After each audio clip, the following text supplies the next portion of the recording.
Hello everyone. So over the last couple of months I've been plodding away at painting up model aircraft, and I've accumulated quite a few to show you now, so I thought it was time to do another video on the subject. As you may remember, got back into aerial wargaming through a new set of rules that have come out called Air Raid 3646, which is basically set in the sort of period around the Second World War, but between the years 1936 and 1946. So it includes planes from the Spanish Civil War and the war between China and Japan. And then it goes on to hypothesize about planes that were in development but never actually saw combat or even necessarily saw construction. But anyway, that sort of reintroduced me to my enthusiasm for aerial wargaming, but I've kind of now, again, as you may remember, I've sort of gone back, reverted to my favourite set of rules, which is lacquered coffins, and I'm going to be playing with in the Pacific with the larger scale models, the 1/200th scale models, rather than the 1/300th scale that I'm accustomed to, but keep that scale for the Western theatre. So I'm beginning by showing you a contradiction to that, which is that this is a 1/200th scale fairy swordfish. Printed this myself on from files that I got from ROC or Rock Works. Again, they're a company that I've mentioned to you in earlier videos, so I won't go too much into that again, but basically my general intention is to print planes rather than purchase them, because that gives me the benefit of being able to print them in a number of scales. So this is a test print in 1/200th scale, but I've also now printed up a number of fairy swordfish in 1/300th scale, which is the scale that will match in with the planes that I already have for the Western European Atlantic theatre. Very pleased with the way it printed up. Had a few issues with detaching the supports, however, and it's hardly noticeable now, but the sort of trailing edge of the wings are a little bit ragged, where parts of the model came away with the supports. Not too much of a problem, and it does give it a bit of a kind of battle-worn appearance. I used decals from Butler's printed models, so I haven't got any. They're all sort of generic insignia on the plane. I haven't got any specific lettering or so on to denote the squadrons or the unit designations or whatever. And I must, before I forget, mention the paint set that I used. I found,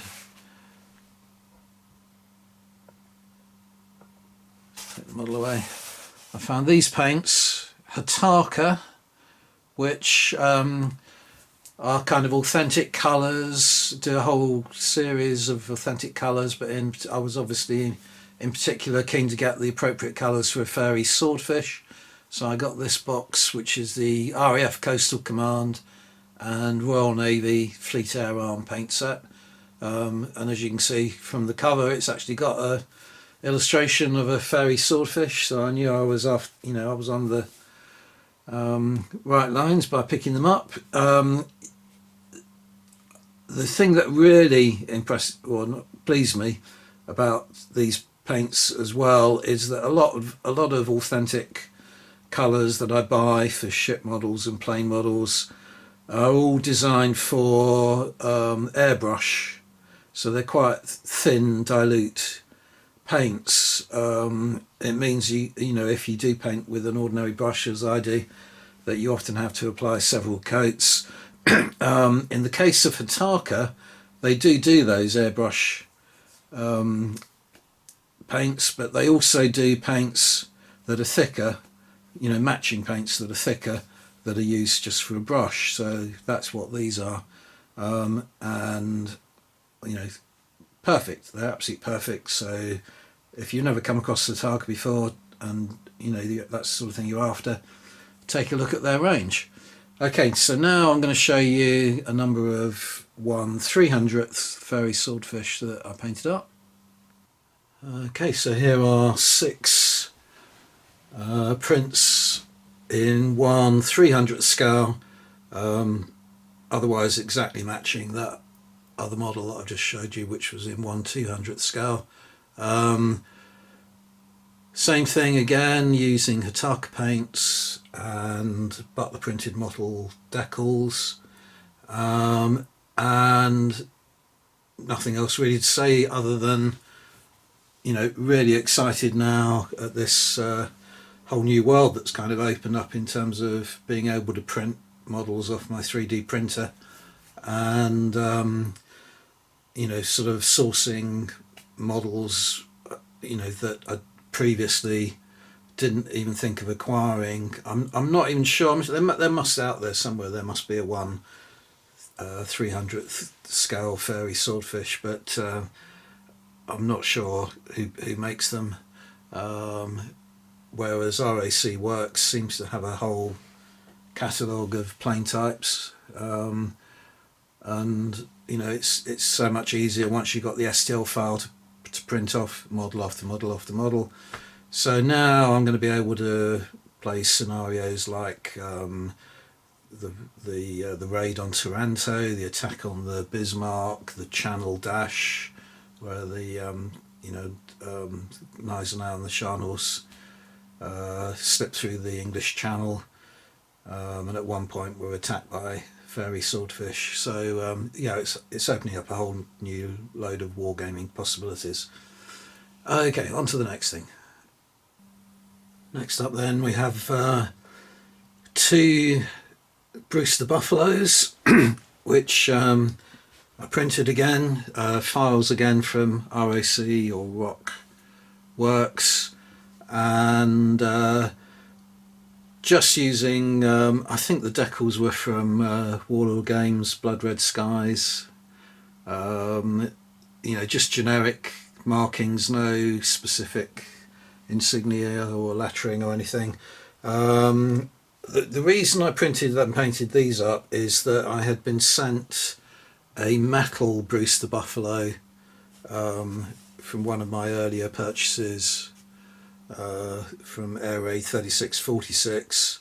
You might be able to tell that I painted it up a different time because I used a different kind of wash on it. So this one is a sort of browner, dirtier wash than the 2 behind, and also it's on the Area 3646 flying stands, which look different from the TT Combat ones that I've been using for the models that I printed up. But I wanted to see how they compared, and you can see they're pretty similar. The main difference is the way I've kind of, the painting has made them look different, but if I'd painted them all up at the same time, you would barely be able to tell that they were from different sources. So pleased with that. And here's another comparison between Area 3646 models, metal models, and 3D prints that I printed myself. These are all Douglas Dauntless dive bombers, and because I painted them all at the same time, they're less easy to distinguish, but you can see from the flight stands that these 2 here are different, and these are the metal models from Area 3646. Also, the files that I purchased from ROC Works, you had two variants of the Dauntless. You had one with open canopies and one without. So I just prefer the look of the open canopies. So it gives you a chance just to put a little bit of paint on the crew, and just give the planes a little bit more character. And I think, I don't know for sure, but I think in general the planes were flown with the canopies open anyway. Don't know for sure about that, but that's the way you often see them depicted in the movies and so on. The Battle of Midway, the recent film and the earlier film and so on. Yeah, so nice little group of 6 dive bombers that I've got now. So I really must get around to playing some more games and giving you some bat reps, because I've got quite sizable forces now for Americans and Japanese. On the subject of which, let's go on to show you some other models.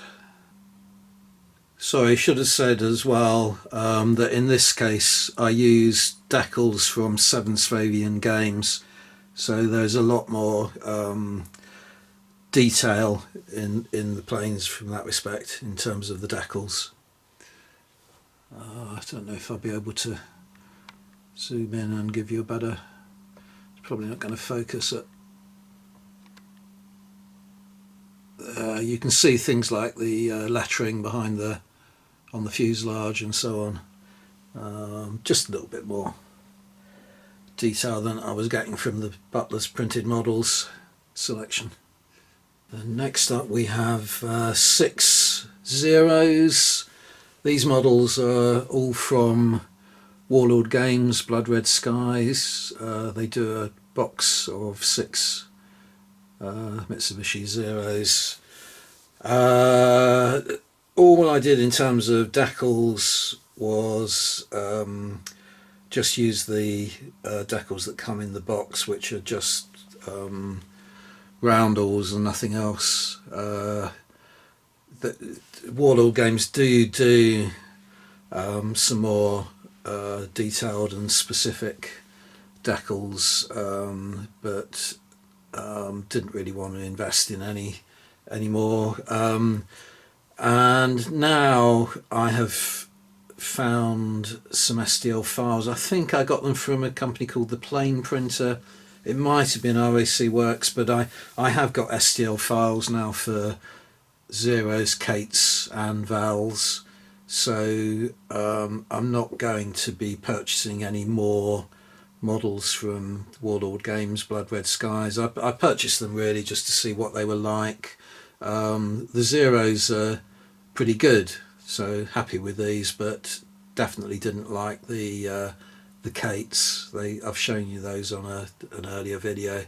They were definitely weird. I'll talk a little bit more about that in a moment. But yeah, a useful addition, bulking out my forces, so nice little addition to my collection. And finally, 3 more Japanese planes. The 2 planes at the rear are another 2 float planes, scout planes, Mitsubishi Peats. I already have 1 model, so I now have 3. I've shown you the earlier one on the previous video, so I won't put that back on the table. Those I printed myself from STL files I purchased from RAC Works. Plane in the front is another Kate. Also printed that myself, but I think I got that file from the Plane Printer. Doesn't actually have a torpedo underneath, so no issues with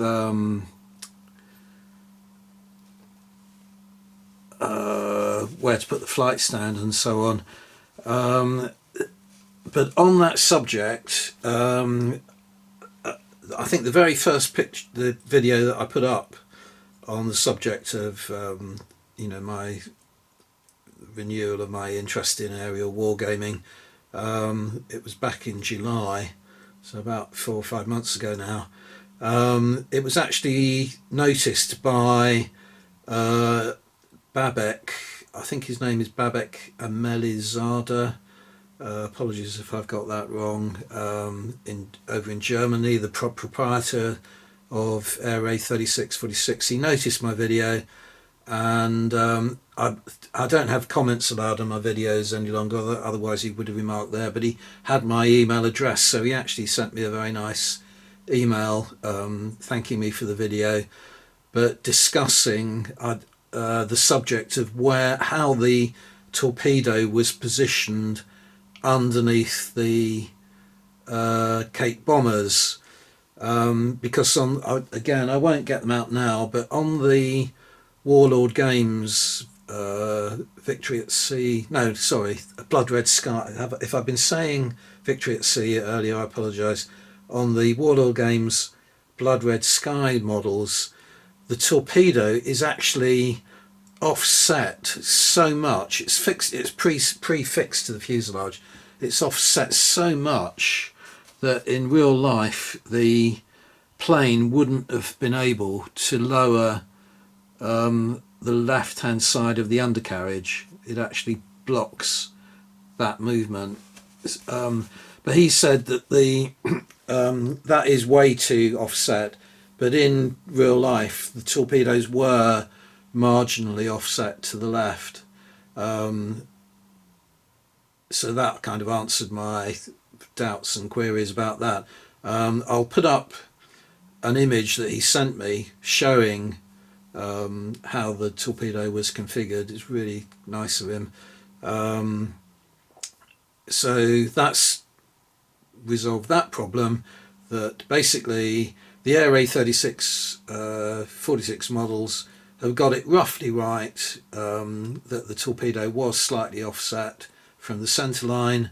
The Blood Red Skies models are inaccurate, and in this case you don't notice it because there's no torpedo underneath. But I would say again, this model is much nicer than the Blood Red Skies models, so I now have 6 Kates, which has managed to which has allowed me to use up all the decals that I had from 7 Swabian games. In the case of the 2 Petes behind, I just used some generic some generic decals. Oh no, actually I think I got them from Warlord Games. I used decals that were intended for their zeros and used them on the Petes instead. And that is absolutely everything new that I've shown you. I won't get my entire collection of models out, bore you with those again, but I now do have quite sizable forces for both Japanese and US, so as well as more bat reps set in the Western Theatre, should be able to get some bat reps set up in the uploaded soon, set in the Pacific. Thanks very much for watching everyone, see you on the next video, bye for now.